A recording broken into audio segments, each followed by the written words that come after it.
Normalmente, cuando hablamos de herencias, la mente humana tiene como esta costumbre de irse directo a lo tangible. O sea, pensamos en, yo qué sé, una casa en el pueblo, un reloj antiguo que pasa de generación en generación, o, bueno, con suerte, una cuenta bancaria. Claro, claro, es lo material. Exacto, es lo que se puede ver, lo que se puede tocar y, sobre todo, lo que se puede medir. Sí, sí, es lo cuantificable, en efecto. Lo que queda ahí reflejado en un documento notarial y se reparte matemáticamente sin más. Pero luego nos asomamos al complejo mundo de la psicología familiar y la perspectiva cambia drásticamente. Ahí es cuando descubrimos que la herencia más pesada de todas, o sea, la que realmente define cómo vivimos, cómo amamos y cómo reaccionamos ante, no sé, una mala noticia, pues es completamente invisible. Y sinceramente suele ser bastante más caótica y difícil de gestionar que repartir unas tierras, la verdad. Ya te digo, porque hablamos de la herencia emocional, una mochila invisible que, bueno, con demasiada frecuencia viene cargada de deudas emocionales que nosotros no contrajimos, Madre mía, ya. pero que acabamos pagando con intereses todos los días. Por eso mismo damos una cálida bienvenida a quienes nos escuchan a esta nueva inmersión profunda. Hoy tenemos sobre la mesa una misión que considero vital, o sea, desentrañar cómo sanar las heridas emocionales de la infancia, porque el objetivo final es romper la cadena, evitar transmitir ese dolor, ese peaje invisible del que hablabas, a la siguiente generación. Y para estructurar esta exploración, nos vamos a sumergir en un material sumamente revelador. Hablo del libro De la herida a la sabiduría. ¿Cómo sanar para no repetir? Del terapeuta familiar Juan Felipe Lascarro Gómez. Además, fíjate, el propio texto viene enmarcado por unas reflexiones potentísimas en sus cubiertas, con ideas de referentes absolutos como Carl Jung y el doctor Gabor Maté. Totalmente. De hecho, la cita de Maté en la portada es toda una declaración de intenciones. Sostiene que la tarea más ardua del ser humano es sanar las heridas de la infancia, porque esas heridas no solo moldean nuestro presente, sino que dictan el futuro que vamos a transmitir. Y, bueno, aquí quiero hacer una pequeña pausa para dejar algo clarísimo a toda nuestra audiencia. Dime, dime. Pues que, aunque el material fuente hable extensamente de crianza y de la relación entre padres e hijos, este análisis abarca muchísimo más. Exacto, porque el libro utiliza la crianza como un espejo, sí, pero en realidad nos está ofreciendo una radiografía completa de la arquitectura de nuestras propias emociones. A ver, todo ser humano adulto ha sido niño antes. Claro, todo sin excepción. Y todos interactuamos con el mundo, o sea, con nuestras parejas, en el trabajo e incluso en el atasco de tráfico, desde esas experiencias tempranas. Es como un manual sobre cómo estamos programados por dentro. Vale, vamos a desempacar esto. Para entender la magnitud de lo que, bueno, podríamos llamar una epidemia silenciosa, vamos a desgranar esto con una analogía. Imaginemos por un momento que la mente humana funciona como el sistema operativo de un ordenador. Durante la infancia, se instala el software base, el código fundamental que le dice a la máquina cómo procesar toda la información del mundo exterior. O sea, el disco duro virgen, por así decirlo. Justo. Pues siguiendo esa misma línea, el problema surge cuando en esa instalación original se introducen fallos de programación, líneas de código corruptas debido a heridas emocionales que no se han resuelto. Y da igual cuánto intentemos actualizar la máquina después, de verdad. Eso es. O sea, podemos intentar instalar el programa Relación de Pareja Sana 2.0 o, no sé, la aplicación Gestión del Estrés Premium. Pero a la mínima de cambio aparece el temido pantallazo azul. Madre mía, el pantallazo azul, qué terror. Total, el sistema se bloquea por completo. Y claro, no es culpa del programa nuevo. Es que el código base de nuestra infancia está dañado y no soporta la nueva información. Es que esta mecánica del sistema operativo fallido deja de ser una metáfora cuando revisamos los datos empíricos que aporta el libro. Y los números son francamente alarmantes. A ver, el texto cita los estudios clásicos sobre el apego de Bowlby y Ainsworth, que revelan que aproximadamente el 65% de los adultos cargan en su día a día con traumas infantiles no resueltos. ¡Qué barbaridad! Estamos hablando de casi 2/3 de la población caminando por la calle con el sistema operativo a punto de colapsar. Y ojo, porque las cifras contemporáneas respaldan esta tendencia. El libro menciona un dato muy revelador de la Universidad Nacional de Colombia. Dicen que el 47% de los adultos entrevistados reportaron haber sufrido algún tipo de abandono emocional en su infancia. Y hay que matizar algo crucial aquí, ¿eh? A ver, cuenta. No se trata de abandono físico. Hablamos de niños cuyos padres estaban físicamente en casa, sentados en el mismo sofá viendo la tele, pero que emocionalmente eran inaccesibles. O sea, estaban pero no estaban. Uf, esa desconexión silenciosa es la que crea el fallo en el código, claro. Esto, mira, me recuerda a la cita de Carl Jung que aparece en el libro, esa que dice que nadie puede escapar de su psicología. Totalmente. Si esa herida de abandono no se repara, el conflicto interno simplemente cambia de forma y, bueno, se proyecta hacia afuera. Pero hay un dato específico en el texto que va aún más allá y, sinceramente, me parece un golpe de realidad brutal. La psicoterapeuta Margarita Blanco, que también está citada en la obra, afirma que el 99% de los adultos somos, en el fondo, niños heridos que aún no han hecho las paces con el pasado. Fíjate, ese 99% puede parecer hiperbólico a primera vista, ¿verdad? Sí, suena a casi todo el mundo. Pero cuando analizamos las dinámicas sociales actuales, la polarización, la falta de empatía, pues empieza a cobrar mucho sentido, lo que nos obliga a plantearnos la siguiente gran incógnita. Si la inmensa mayoría de la población lleva estas heridas, pues ¿cómo funciona exactamente este mecanismo? O sea, ¿cómo se manifiestan estas cicatrices invisibles a nivel neurológico para sabotearnos en situaciones cotidianas que desde una perspectiva lógica son completamente inofensivas? Es una gran pregunta. Y para ilustrar esos sabotajes cotidianos o esos falsos positivos, el libro relata una anécdota del propio autor, de Juan Felipe Lascarro, que es súper gráfica. Cuenta una historia con su hija Saili, que por aquel entonces tenía unos 6 años. Un domingo cualquiera, en su casa en Lima, la niña se acerca a él con una expresión así muy seria y le dice: «Papi, tengo algo muy importante que decirte». Uf, una de esas frases que activan instintivamente el sentido de alerta de cualquier persona, vamos. Sí, sí, te salta el corazón. Pero la reacción del autor es desproporcionada. Su mente entra en un cortocircuito absoluto, empieza a hiperventilar, entra en pánico, y su cerebro se convence en cuestión de milisegundos de que la niña le va a anunciar que se va a casar y que va a abandonar el hogar para siempre. Madre mía, pero si tenía 6 años. Hablamos de una niña de 6 años, exacto. Su propia herida infantil de abandono tomó el volante de su mente, o sea, le secuestró. Y el remate de la historia, lo más gracioso, es que la niña simplemente quería comunicarle que había decidido aprender a tocar el piano en lugar de la guitarra. ¡Y barbaridad! Lo fascinante aquí es por qué pasa esto a nivel biológico, ¿eh? Porque es un ejemplo perfecto que nos permite diseccionar lo que ocurre en el cerebro. El autor recurre a referentes mundiales en la neurociencia del trauma, como Bessel van der Kolk y Daniel Siegel, para explicar la mecánica de esta sobrereacción.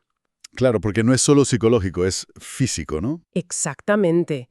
Las heridas emocionales tempranas, ya sea rechazo, traición, humillación o injusticia, no se almacenan en el cerebro como simples malos recuerdos, alteran físicamente la arquitectura neuronal, especialmente en la amígdala, que es, digamos, nuestro centro de detección de amenazas. Entonces, o sea, el cableado físico del cerebro se configura para ver peligros donde realmente no los hay. Precisamente, piensa que un niño pequeño depende absolutamente de sus cuidadores.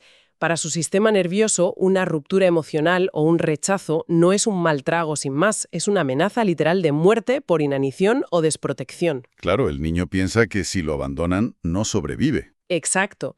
Y si ese impacto no se procesa, el cerebro adulto mantiene encendidos esos mismos circuitos de alarma primitiva.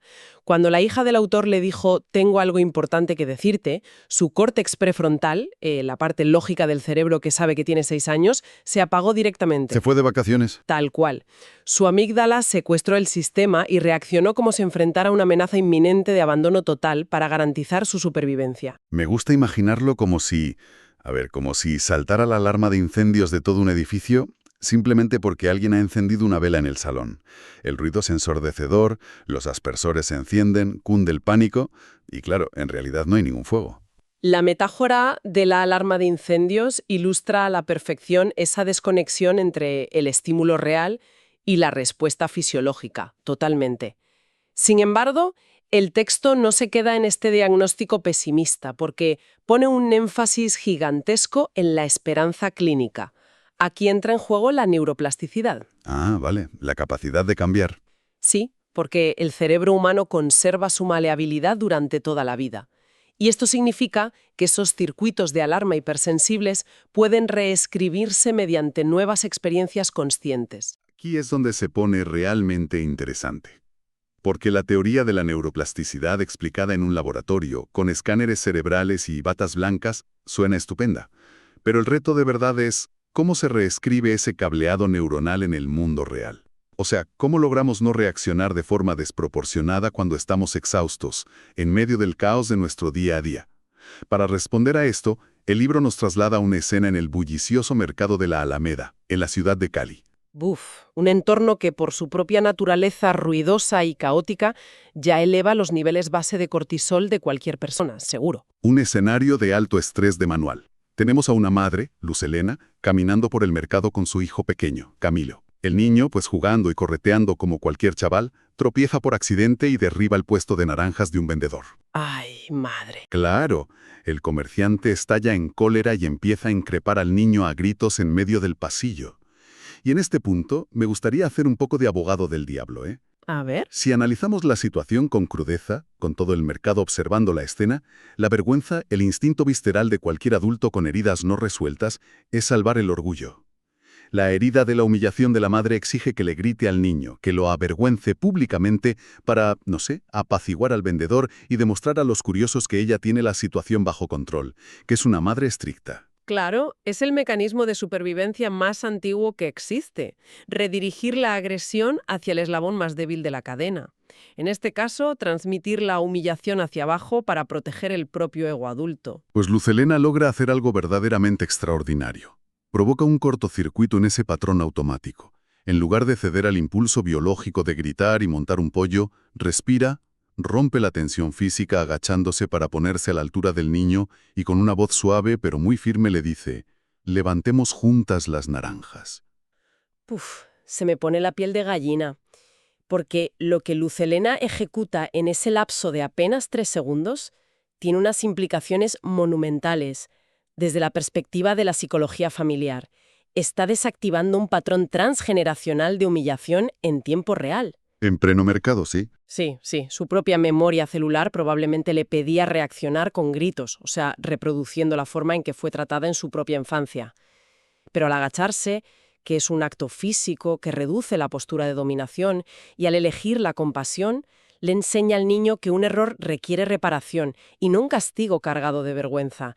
Es literalmente neuroplasticidad aplicada. Me encanta que menciones esto de la neuroplasticidad aplicada, porque el texto no se detiene en ese único escenario. Presenta más casos donde las personas deciden conscientemente no ejecutar su programación heredada. Así es. Si conectamos esto con la visión global, yo destacaría el caso de Carlos en México. Un hombre criado en un entorno dominado por una masculinidad tradicional súper rígida, donde mostrar vulnerabilidad emocional equivalía directamente a debilidad, un modelo heredado de su padre, vamos. El clásico «los hombres no lloran». Iba de desmantelar ese mandato para no transferirlo a sus propios hijos, y se permite expresar tristeza y miedo frente a ellos. Y luego está también el caso de Miriam, una madre cuyo hijo Diego llega a casa llorando de frustración por no entender un problema de matemáticas. Claro, y el instinto automático de Miriam, basado en su propia herida de exigencia, habría sido pues regañarle por llorar o exigirle que fuera más duro y se pusiera a estudiar inmediatamente, sin rechistar. Efectivamente, pero Miriam hace una pausa consciente. En lugar de exigir dureza, se sienta con su hijo y le comparte su propia historia. Le confiesa que a ella también la humillaron frente a toda la clase por no saber la respuesta en la pizarra cuando era pequeña. Al hacer eso, me da la sensación de que Miriam no solo está validando las emociones de su hijo en el presente, sino que está de alguna manera consolando a su propia niña interior herida. Esa niña que nunca recibió ese abrazo cuando falló en la pizarra. Es una doble sanación, efectivamente. Al mostrar empatía hacia su hijo, genera una experiencia reparadora en su propio cerebro adulto. Entonces, ¿qué significa todo esto? ¿Cómo se pasa de la teoría a la práctica en el salón de casa?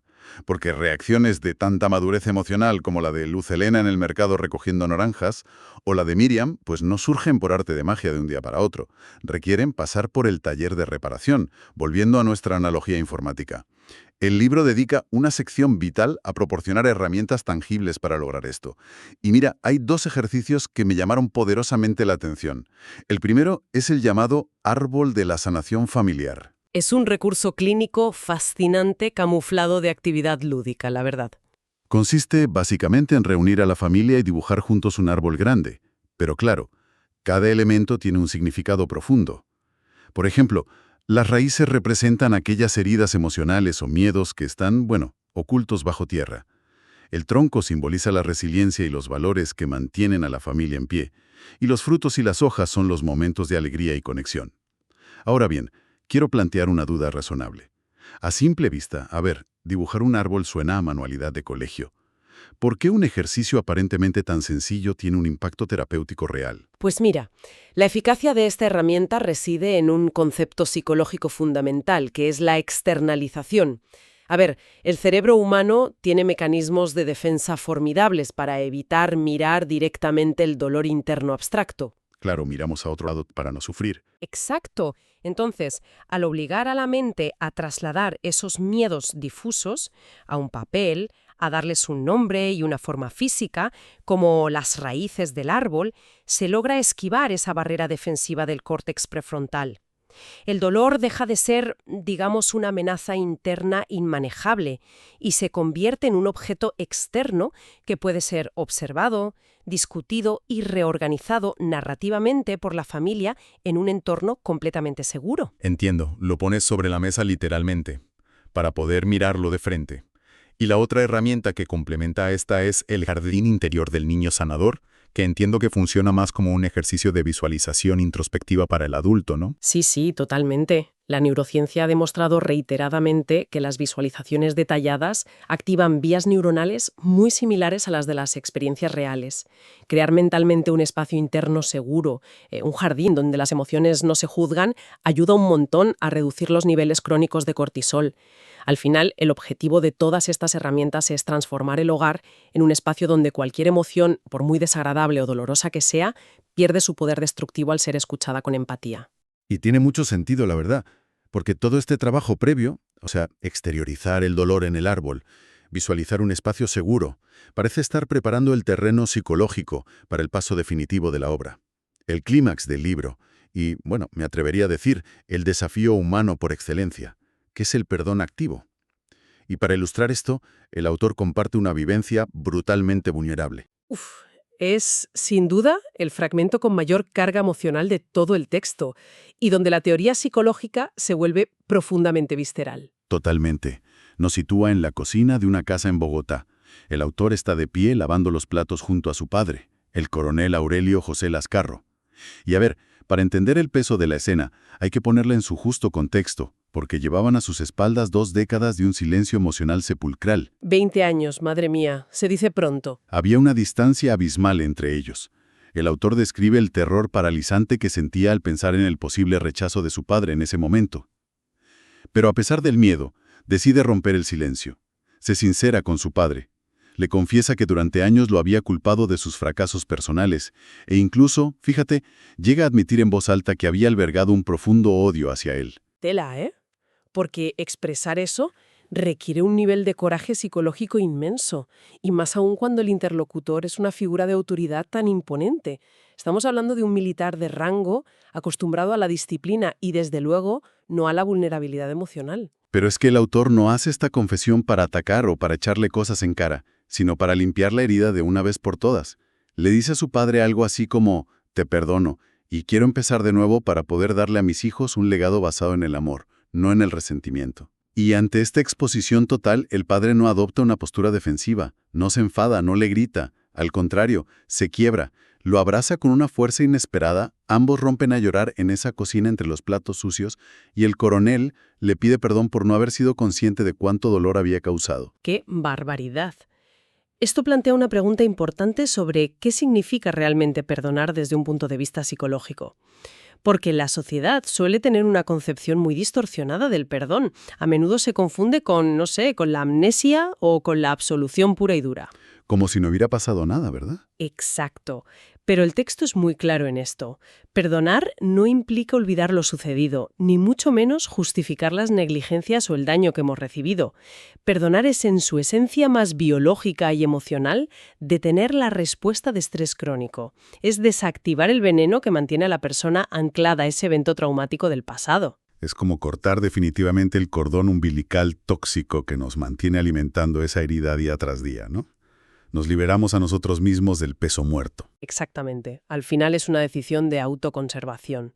Y además hay una revelación preciosa durante ese abrazo entre padre e hijo en la cocina. El autor, al sentir a ese militar estricto llorando en su hombro, comprende algo que es transformador. Se da cuenta de que hasta los coroneles más duros, los hombres forjados en generaciones donde las emociones eran consideradas un defecto imperdonable, pues albergan en su interior a un niño profundamente herido y asustado. Ese acto de perdón no solo liberó al autor, sino que ofreció una oportunidad de sanación tardía al propio padre. Es que es muy fuerte. Y los resultados de destapar esa olla a presión de tensión acumulada durante 20 años son inmediatos.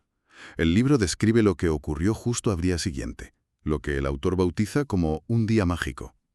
Salieron juntos a la calle, el padre paseó en su mítica bicicleta que por lo visto llamaba Anacleta, fueron a comprar el pan, se sentaron a disfrutar de un partido de béisbol y pasaron la tarde haciendo crucigramas, como si nada.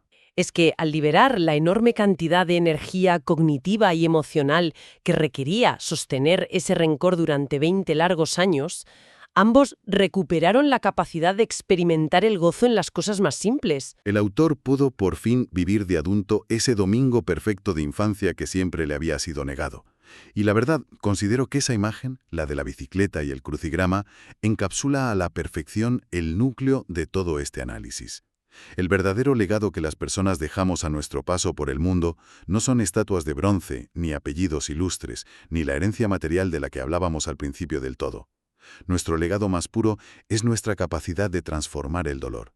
Porque cada vez que hacemos el trabajo arduo de sanar nuestras propias sombras, le estamos ahorrando a la próxima generación el inmenso y agotador trabajo de cargar con nuestra mochila. Sí, es un ejercicio de generosidad incalculable. Significa básicamente asumir la responsabilidad de reparar el código dañado para que el sistema de los que vienen detrás pueda funcionar con total libertad. Y por ello es vital recordar a nuestra audiencia que este viaje de disección emocional, aunque hoy lo hayamos abordado en gran medida a través del prisma de la crianza y las dinámicas familiares, pues es en realidad un manual de instrucciones para la condición humana en general. Es la clave de bóveda necesaria para construir cualquier tipo de relación significativa y profunda, ya sea con los hijos, con una pareja sentimental, con un amigo de toda la vida o, bueno, lo que es más importante, con nosotros mismos frente al espejo, que a veces es lo que más cuesta. Totalmente. Al final, todo se reduce a entender que somos organismos complejos intentando decodificar un mundo que ya de por sí es estresante. Si no conocemos nuestras propias heridas, reaccionaremos siempre en piloto automático, dejando que el miedo dicte todas nuestras decisiones. Y esto nos abre la puerta a una reflexión final, una idea así provocativa para que quienes nos escuchan la mastiquen un poco durante los próximos días. Hoy hemos examinado minuciosamente cómo las heridas emocionales individuales y no curadas, o sea, el miedo al abandono, la traición, el sentimiento de injusticia, tienen el poder suficiente para envenenar y dictar las dinámicas de toda una familia. Pero, a ver, ¿qué ocurre si escalamos este concepto? Pensemos en el gran tablero mundial. ¿Cuánto de nuestra historia global, cuántas de nuestras guerras interminables, de nuestras políticas de exclusión más agresivas o de las decisiones despiadadas de las grandes corporaciones, pues han sido moldeadas en realidad por las profundas heridas infantiles de nuestros líderes mundiales? Es un planteamiento que da verdadero vértigo, porque sugiere que muchas de las decisiones estratégicas que hunden o salvan a millones de personas no son más que rabietas gigantescas de niños asustados que, por azares del destino, pues tienen muchísimo poder institucional. Imagina por un momento cómo cambiaría la estructura de nuestra sociedad si la sanación emocional exhaustiva fuera un requisito innegociable, un filtro riguroso de idoneidad, antes de permitir a cualquier individuo asumir posiciones de alto liderazgo. Quizás llegaríamos a la conclusión de que no necesitamos arreglar las leyes de la política o la economía clásica. Tal vez lo que necesitamos de urgencia es actualizar el sistema operativo corrupto de quienes toman las decisiones antes de que el pantallazo azul afecte a todo el planeta. Desde luego, es una perspectiva que invita a cuestionar los cimientos mismos de lo que consideramos autoridad y competencia en el mundo. Ha sido un placer absoluto desgranar todos estos conceptos hoy contigo y ponerlos sobre la mesa. Muchísimas gracias a todas las personas que nos escuchan por habernos acompañado en esta inmersión profunda por los laberintos de la mente. Hasta la próxima.